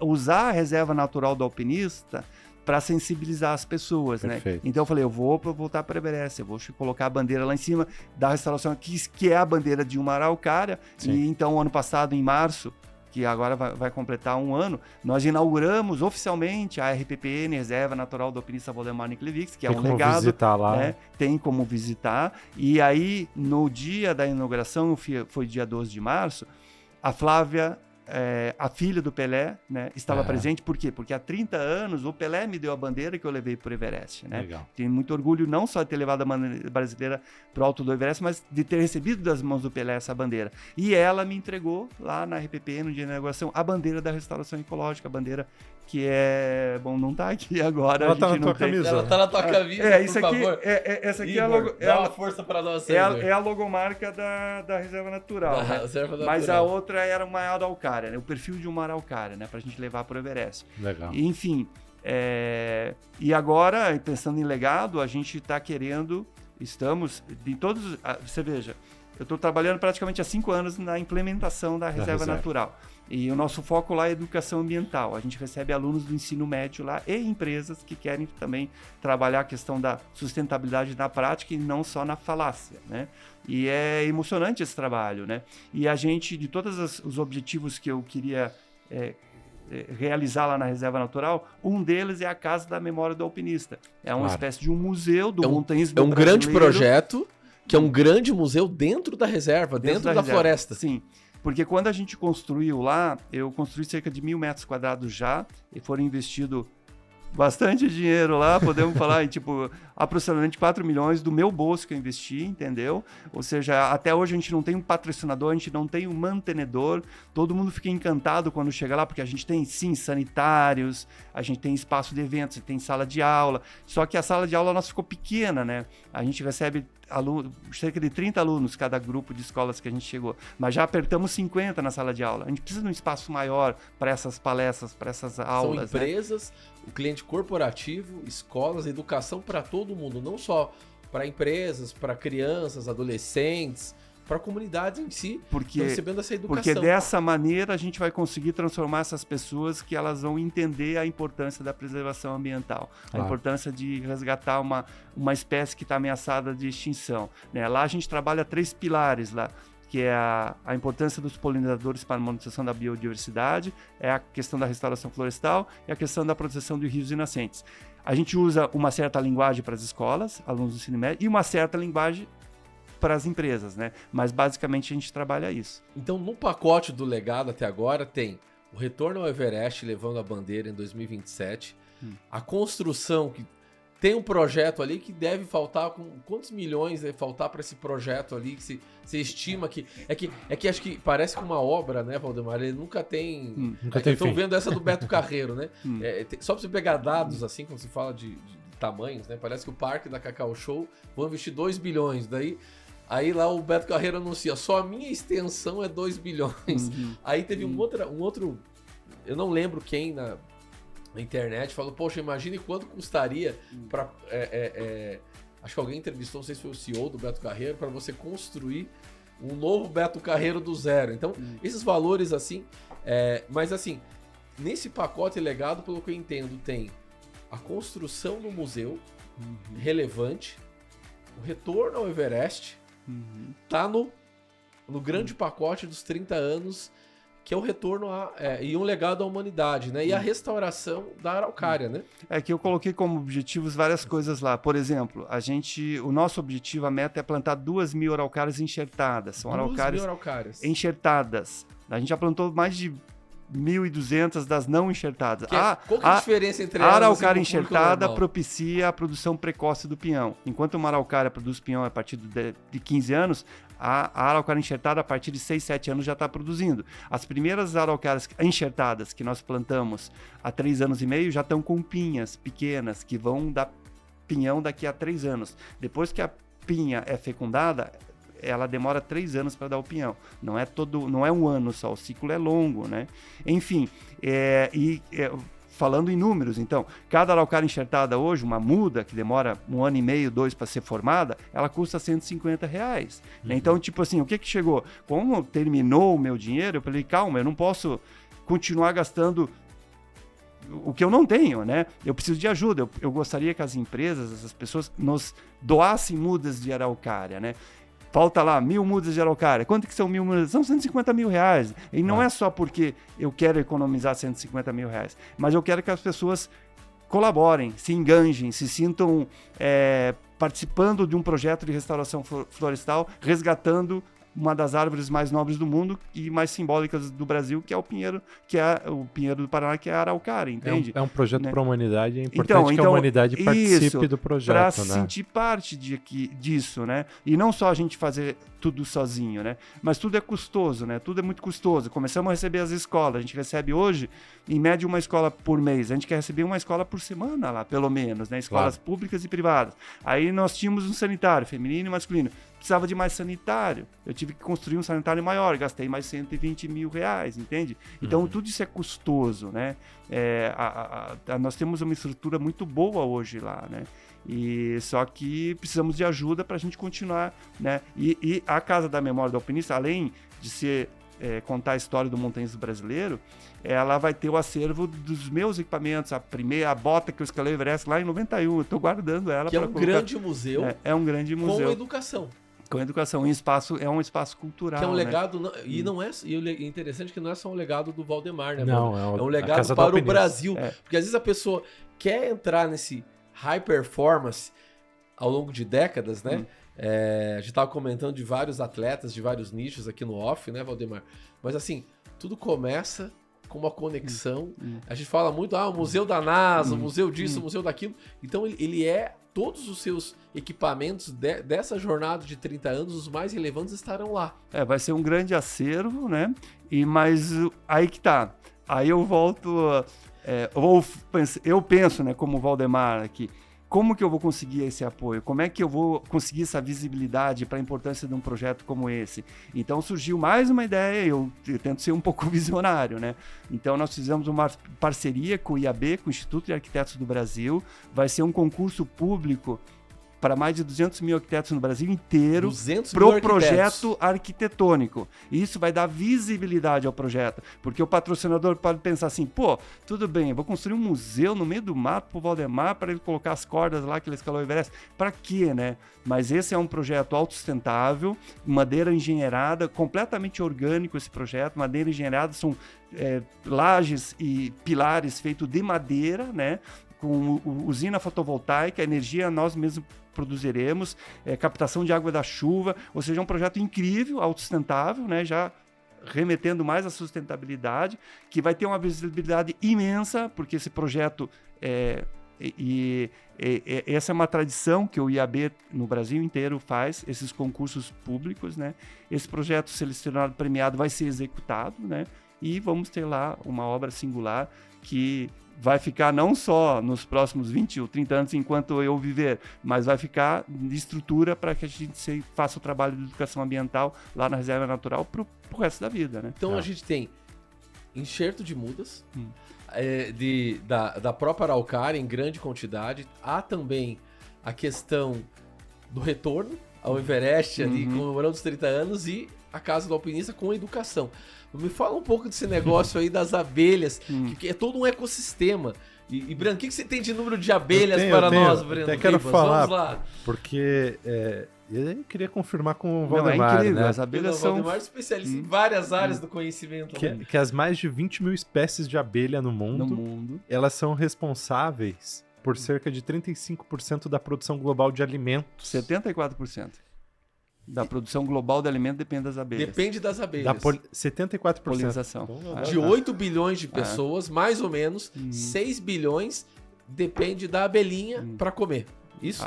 Da produção de alimentos, De né? alimentos. Porque sem a fecundação das flores não há o fruto, não há alimento. Perfeito. E para a araucária, a abelha é importante também? Não, porque a araucária é uma espécie praticamente jurássica, né? Ela tem há mais de 300 milhões de anos no mundo. Ela não tem néctar, né? Até a flor, entre aspas, a pinha é uma flor, a gente chama, mas nem é uma flor, né? Sim. É um estróbilo, que é uma flor... É o remanescente, é o antecessor da flor, digamos assim. A polinização é feita pelo vento, a polinização eólica. São milhões e milhões de... Por isso você tem que pôr um pinheiro macho fêmea e do fêmea, lado... Mas exatamente, voltando às exatamente. abelhas, quantas abelhas... Então, hoje, 74% da produção de alimentos no mundo depende das abelhas. E a gente tem toda uma questão, em termos de reserva ambiental, isso é bem sério, com a questão, e até polêmica, de herbicida, fungicida. Sem dúvida. Às vezes a gente tem toda uma Sem questão que são importantes para também garantir a segurança alimentar da humanidade, porque 8 bilhões de pessoas, 8,2 bilhões de pessoas precisam comer todos os dias, embora a nossa humanidade ainda... A gente, infelizmente, né, Valdemar, por políticas públicas aí, ao longo de todos os países, muita gente passando fome no mundo, né? Muita gente passando fome, mas... Você trouxe um presente para nós, eu queria entender pouco. Aqui nós temos... Qual que é a questão das abelhas? Então, o mais importante... Reserva, o programa que tem lá de sensibilização, não só da araucária, a importância das abelhas na reserva natural é a mesma importância que elas têm para a humanidade. Não é a produção do mel, mas é a polinização. Perfeito. É a manutenção da biodiversidade. O que é a biodiversidade? É o número de espécies vegetais e animais. Então, são elas que polinizam. Os insetos são exímios polinizadores. Os melhores do mundo são as abelhas, né? Então, vou repetir. 74% da produção de alimentos do mundo depende da polinização das abelhas. Né, das abelhas africanizadas e das abelhas nativas. As abelhas nativas, no Brasil, tem cerca de 300 espécies de abelhas nativas, desenvolvidas para um tipo específico de flor. A mamangava, por exemplo, se não polinizar a flor do maracujá, é a única abelha que poliniza a flor do maracujá, que é a mamangava. Não tem maracujá. Então, eles perderam essa cobertura vegetal, perderam o seu habitat, são massacrada pelos agrotóxicos, ou seja, a quantidade de insetos no mundo está diminuindo de uma forma muito grande, e principalmente, e também das abelhas, né? Então, tendo menos abelha, tem menos polinização. Recuperando a população de abelhas, a gente tem mais polinização, mais fecundação das flores, mais frutos para nós nos alimentar e para gerar novas espécies vegetais. Perfeito. Se uma flor não é polinizada e não produz uma semente como o pinhão, não nasce uma nova árvore, não nasce uma nova araucária. Então é importante ter a noção disso, né? Não é só o alimento, é a manutenção da biodiversidade, né? E quem come esse alimento que cai no chão são os animais também. Eles não vão no supermercado encher o carrinho, né? Eles têm que se virar na floresta, né? O peão é muito importante porque ele dá sementes no inverno, né? Então, onde há escassez de alimento, né? Porque a maioria das flores floresce na primavera, né? E no verão. Onde tem mais alimentos, tem na primavera e no verão. No outono e inverno há pouca produção de alimentos na floresta. Enfim, esse aqui é um mel de certificação orgânica. Hoje é muito difícil você ter um alimento orgânico, né? Então, num raio de 5 km da reserva natural, não tem plantação que usa-se agrotóxico, para você ter uma ideia. Esse selo representa isso. Então, a gente... além da questão da sustentabilidade, da manutenção da biodiversidade, com a produção do mel, do nosso mel da reserva natural, da floresta com araucária, gerar renda para a manutenção da própria reserva natural, né? A gente também espera gerar renda com a venda de pinhões, só que isso vai começar a acontecer daqui uns 10 anos, realmente, para se tornar produtivo e rentável, né? Como o mel também. Esse mel aqui é de uma qualidade absurda, né? Nós mesmos que produzimos e cuidamos das abelhas, eu e a minha esposa, a Silvia, né? Então, a gente tem uma produção limitada a aproximadamente 3 toneladas por ano, né? E com a venda desse mel, a gente consegue nos manter, né? Em certa parte, é custoso e é trabalhoso trabalhar com as abelhas também. Então, sim, a gente quer ter cada vez mais abelhas, a gente tem mel de abelha sem ferrão também, a gente tem meliponários são conjuntos de abelhas sem ferrão, né? E temos as africanizadas, que o mel também é de uma qualidade muito boa, né? As africanizadas têm ferrão. As africanizadas têm ferrão, elas são mais defensivas, né? E são bem perigosas, mas desde que não estão no ambiente a importância natural, da abelha é para trazer alimento, 74% 74, né? Por cento do alimento das abelhas e manter a biodiversidade do planeta, o equilíbrio, temperatura. Tem uma frase atribuída a Einstein que ele diz que se as abelhas desaparecerem da face da Terra, em 5 anos a humanidade desaparece também. Ou seja, realmente a gente não tem... Existem alimentos que são fecundados ali manualmente, mas jamais vamos conseguir fecundar as flores para produzir alimento para 8 bilhões de pessoas, né? As abelhas precisam. É até um dado interessante, esses tempos fizeram umas pesquisas. Quem é jovem não vai se dar conta, mas quem é mais velho, antigamente a gente andava de carro para ir para São Paulo, para ir para Foz do Iguaçu, e o para-brisa ficava cheio de insetos, né? Hoje não, hoje você vai até Foz do Iguaçu, o para-brisa fica limpinho, porque não tem mais insetos, gente. Pois é. Vocês já pensaram para parar nisso, né? Foi um estudo feito pela WWF, que é a maior ONG mundial, que nos últimos 50 anos, 74% também é um número aí... É um número místico. Místico, né? Que 74% do número de espécies, da população de indivíduos, né, de espécies vegetais e animais desapareceram. Então é impressionante que em 50 anos nós perdemos praticamente 3/4, né, do número da população. Eu faço até uma comparação. Imagine que nós temos 18 milhões de habitantes no Brasil, né? Imagine que em 50 anos essa população seriam apenas 25 milhões, né? Então, aí você começa a perceber, se for fazer uma comparação como essa, que a situação é extremamente grave, né? Extremamente grave. O quanto a restauração ecológica é importante para restaurar o equilíbrio da Terra, da vida da Terra como um todo, né? Então, imagine que em 50 anos a tua família, que tinha lá 100 pessoas, virou só 25 pessoas, né?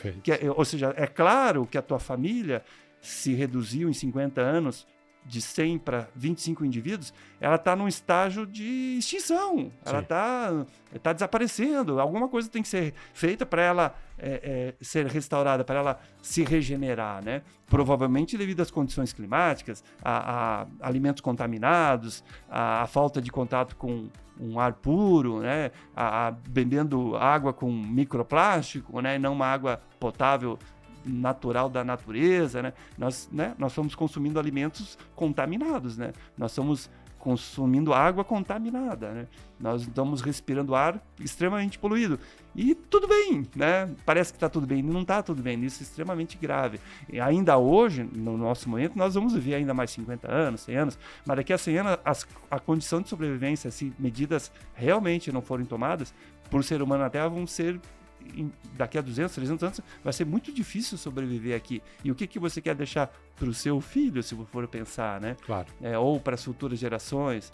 Eu queria deixar uma floresta cheia de animais, cheia de água, nascentes. A gente tem cerca de 30 nascentes lá dentro da reserva natural. Só na reserva? 30 nascentes? Só 30 dentro nascentes de água nesse A gente está espaço. entre 2 rios, são 2 rios. A gente é praticamente uma ilha. A gente está na confluência de 2 rios, que é o rio Assungui e o rio Palmital. Então é um verdadeiro paraíso lá, que está ficando cada vez mais bonito porque a gente está regenerando. Perfeito. Não, a gente está plantando só araucária, a gente está plantando imbuia, a gente está plantando peroba, a gente está plantando sassafrás, que são árvores nativas milenares praticamente que existiam no Brasil, que foram dizimadas, né, pelo seu potencial econômico, né? Sassafrás, por exemplo, foi usado para fazer um óleo que chama sassafrol, né, que era exportado para o mundo inteiro. Acabaram, daí você chegava lá e cortava um sassafrás de 1000 anos, que é uma árvore de crescimento lento. Eu plantei lá os sassafrás, né? Os meus estão com 1 metro. Quando eles vão ter 2, 3 metros? Daqui a 50 anos, né? E quem vai plantar? Você pensa em 50 anos ou você pensa no amanhã para você, né? Então o homem precisa ser menos egoísta, né? E pensar na nossa comunidade. Se nós pensássemos em toda a humanidade, haveriam menos guerra, menos disputa e condições mais razoáveis para a nossa sobrevivência, né? E eu acho muito bacana essa fala, né, do Valdemar, e é uma honra ter você aqui conosco no canal Macfin, que é assim, o que é legado, né? Porque hoje a sensação que a gente tem, a gente vendo players da internet, empresários, que parece que o legado é o homem montar um império financeiro e proteger esse império financeiro de modo que ele possa se tornar até bilionário. Essa palavra bilionário, ela ficou meio fútil. E que ele possa ter gerações de bilionários a partir dele, isso. E aí vem muito o pra quê e por quê. E aí tem questões ambientais, tem questão de legado, de conquista para você deixar de um país. Tem outras formas de construir legados de forma inteligente, sustentável, que traga um impacto muito maior na base da humanidade, né? E eu acho que essa jornada da reserva, da casa do alpinista, que acho que a gente não está falando de centenas de milhões, nem de dezenas de milhões, né, de investimento, tal qual das mudas, né, Brendo? E com a questão das abelhas e o retorno ao Everest, assim, quantos homens têm legados, a gente tem visto tanta coisa na empresa de escândalos de corrupção, de milhões, parece que fala de bilhões e centenas de milhões e para projetos importantes que realmente são estruturantes, parece que não tem. Então acho que eu acho muito legal, Valdemar, a gente ter essa questão de, poxa, se todos fizessem um pouco, não só a questão de preservar as abelhas, investir em árvores centenárias. Imagine, às vezes a pessoa... Eu fico imaginando na tua fala, Valdemar, quantos dólares ganhou a pessoa que matou uma árvore que leva 200 anos para crescer, se ele ganhou $100. E quanto que as pessoas estariam dispostas a pagar para essa pessoa se era $1 milhão para ele não matar essa árvore, né? Que eu acho que é uma questão de preservação, né? De nós como humanidade, de conhecimento comum, né? Que acho que um dos principais atletas do mundo, né? Em atividade. A gente gosta muito de discutir recordes do Messi, do Cristiano Ronaldo, se algum brasileiro vai se aproximar em gols, mas assim, dá para fazer um golaço com a casa da memória do alpinista, dá para fazer golaço preservando árvores milenares, né? Como você vê isso no coração do brasileiro, Valdemar, sobre esse nível de consciência, porque praticamente nós somos também os protetores da floresta para a humanidade com a questão da Amazônia. A gente tem uma oportunidade aqui na mesa, né? Da araucária, da questão das abelhas. Como você vê isso, às vezes esse desafio do brasileiro perceber a importância que com não muito ele consegue fazer muita coisa, assim. A gente tem que fazer esse esforço de levar essas pessoas até uma reserva natural para eles entenderem a importância disso, né? E o papel do homem nesse processo, né? Então eu vou falar novamente, da mesma forma que nós devastamos, a gente pode regenerar a natureza, só que a gente tem que querer fazer isso, né?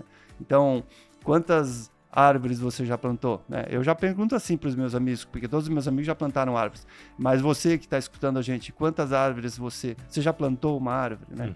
Você se preocupa com a sua alimentação? Você já plantou, André, uma árvore? Não, nós vamos na reserva. Eu já plantei uma árvore. Todos nós iremos na reserva do Valdemar. É que nós deixamos para amanhã isso, gente. E o amanhã é hoje, né? E se a gente não fizer algo hoje, o amanhã não vai existir, né? A população, os animais vão desaparecer, gente. Então, as espécies que a gente tem lá, a gente tem onça lá, a gente tem gato do mato, a gente tem veado, a gente tem jaguatirica. E ainda hoje se caçam esses animais. Uma das maiores preocupações nossas é combater os caçadores que invadem a nossa reserva natural, né? Então, é um absurdo isso nos dias atuais, e alguém caçar um animal que realmente são os últimos indivíduos daquela espécie. Sim. Tem gente que tenta invadir reserva. Porque então a gente precisa, sem noção total, então, né? A gente precisa melhorar as nossas divisas, né? Placa de sinalização, a gente colocou recentemente, quebraram uma placa lá, que está lá escrita RPP, Governo do Paraná, Instituto Água e Terra, foram lá e quebraram. Então um vizinho foi lá e algum, né? Ou talvez não um vizinho, alguém que passou, né? Ali. Então é um absurdo isso, gente. É um absurdo que ainda hoje as pessoas acham que a natureza não faz parte, ou que o ser humano não é fundamental para a preservação da natureza. Mas a conta chega, né? Então já chegou. Então a gente tem que tomar atitudes mesmos, né? Então eu tento, a montanha me trouxe bastante satisfação e ela me trouxe alguma visibilidade, né? Eu ainda nunca vou ser assim tão notável no Brasil, e eu admito, né? Sei lá, sou meio desconhecido, né? Mas eu tento. Então a ideia de ir para o Everest, por exemplo, é aumentar essa visibilidade, levantar essa bandeira, levantar esse propósito, né? E a gente está procurando mecanismos, ou seja, tanto a Casa da Memória do Alpinista é um projeto da Lei Rouanet, é incentivado. A volta para o Everest é um projeto pela Lei do Esporte, incentivado, já facilitando, né? Procurando parceiros, empresas que nos ajudem mesmo, tentando ajudar as empresas a nos ajudarem, né? Então, enfim, é tão difícil quanto escalar o Everest hoje, gerenciar uma área natural, e eu não imaginava que esse empreendedorismo ambiental fosse ser assim tão difícil, ou seja, vai muito mais de um puro ideal, né? Tem que ser algo, você tem que ter muita consciência e muita determinação para não desistir, né?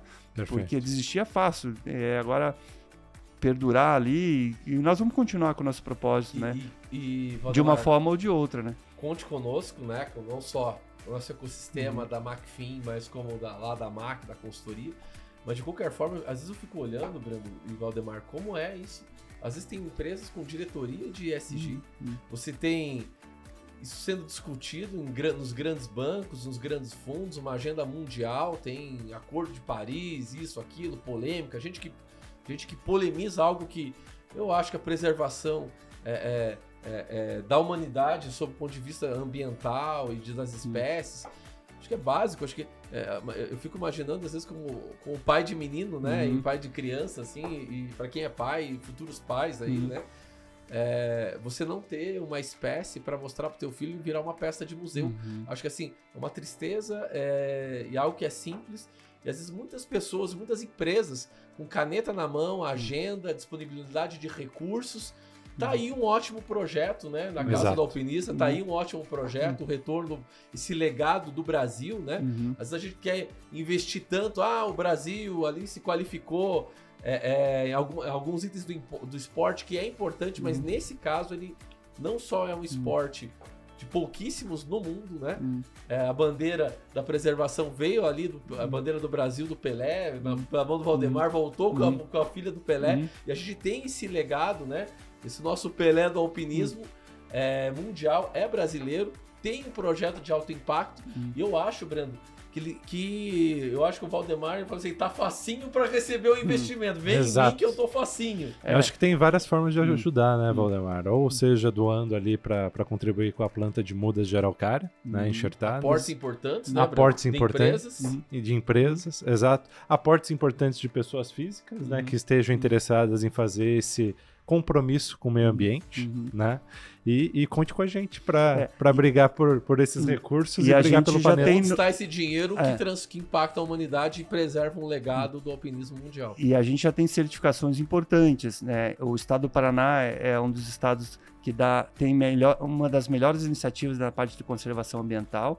Então, recentemente, a nossa RPPN ficou em 4º lugar no estado do Paraná inteiro, na certificação de créditos de biodiversidade pela Secretaria de Desenvolvimento Sustentável, em uma parceria com o IAT, né? Sim. Então, nós já temos a certificação orgânica, nós já ganhamos 2 prêmios nacionais com o nosso trabalho de educação ambiental, ou seja, o trabalho, entre aspas, mal começou, né? Já ganhamos um prêmio nacional de sustentabilidade do Sistema Poliedro de Ensino, queríamos o Prêmio Nacional de Sustentabilidade e o Prêmio Nacional de Bem-Estar e Saúde. Ou seja, o nosso trabalho é sério, é profissional, todas as empresas que vão lá, todos os alunos que vão lá, muitos deles se emocionam, a gente se emociona também, todo mundo fica encantado com o nosso trabalho, com a nossa iniciativa, e a gente só quer organizar melhor esse trabalho e poder manter o nosso acesso, por exemplo. Cada vez que eu chamo lá uma retro, uma patrola, eu gasto 50, 60 mil reais, entendeu? É custoso manter isso. Então,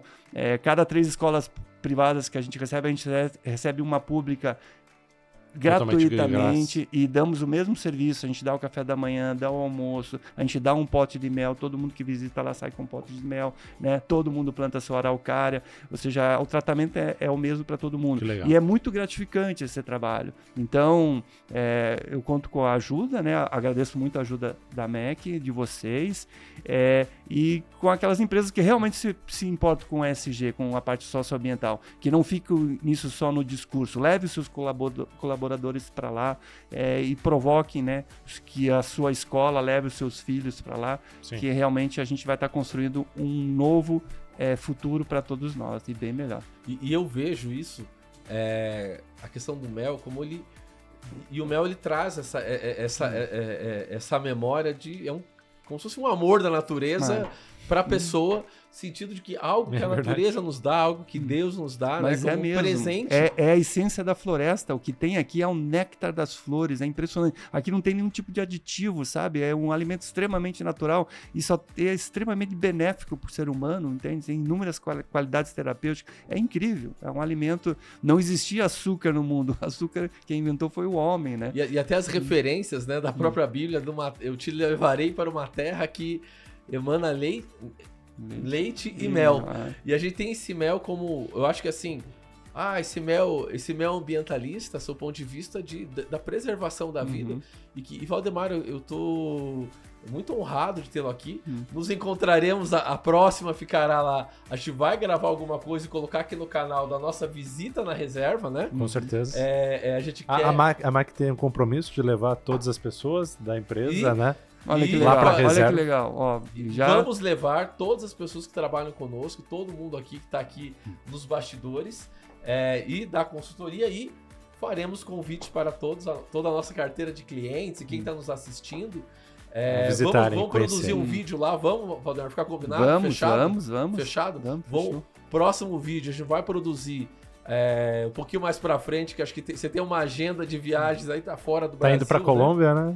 Eu tô indo pra Colômbia escalar umas montanhas, senão... Precisa já se viajar.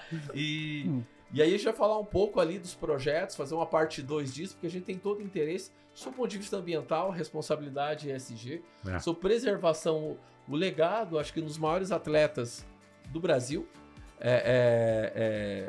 acho que das últimas décadas. E, Valdemar, eu acho que você tá de parabéns, porque assim, todo mundo olha o dinheiro. A gente fala, onde é que está o dinheiro? Às vezes você tá, e você nos dá uma lição aqui, o dinheiro tá na humanidade, tá na preservação da vida, tá na preservação de um legado, né, de uma jornada. E agora a gente tem essa missão aí de apoiar esses projetos, né, desse legado e produzir algo lá na reserva para que a gente possa juntos, né, deixar, né, dar a nossa pequena pedrinha aí, né, Brenda? A nossa pequena pedrinha para que o Valdemar consiga entregar tudo isso, né, para as pessoas. E o que você deixa aí com uma mensagem ambiental de esperança e para atletas, para as pessoas, Valdemar, com uma mensagem final sua desse episódio, que a gente vai ter um segundo, que é uma gravação menor lá na reserva. Não, eu sempre falo para as pessoas, não esqueçam da natureza, não esqueçam que a gente faz parte, apesar da vida que a gente tem nas grandes cidades ter nos afastado da verdadeira natureza humana, a gente pode resgatar essa natureza humana voltando para a natureza. A natureza é o nosso maior patrimônio, Deus deixou ela para nós, para a gente desfrutar e viver dessa natureza. Com relação a desafios, acredite no seu sonho, acredite nos seus projetos, nunca deixe de ser um novo sonho, um novo Everest na sua vida. É muito gratificante, por mais difícil que seja chegar lá no alto. É bem difícil mesmo. Quanto maior o sonho, mais esforço você vai ter que fazer, mas sempre vale a pena. Perfeito. Eu queria agradecer também, Valdemar, a tua vinda, né? Não foi tão difícil quanto escalar o Everest, mas a gente teve alguns percalços aqui, né? A tecnologia lutou contra a gente em alguns momentos. Agradeço mesmo a tua participação e acho que a mensagem que eu levo é persiga a sua montanha, né? Então cada um tem sua montanha para perseguir, que todos persigam a sua. E essa montanha, Breno, tá aí dentro de você. É isso aí, é isso aí. Obrigado, Valdemar. Então vamos lá, pessoal, até o próximo episódio. E seguirá aqui o link com todos os projetos aqui do Valdemar, links aqui abaixo. Nos vemos no próximo episódio. Nos vemos na próxima.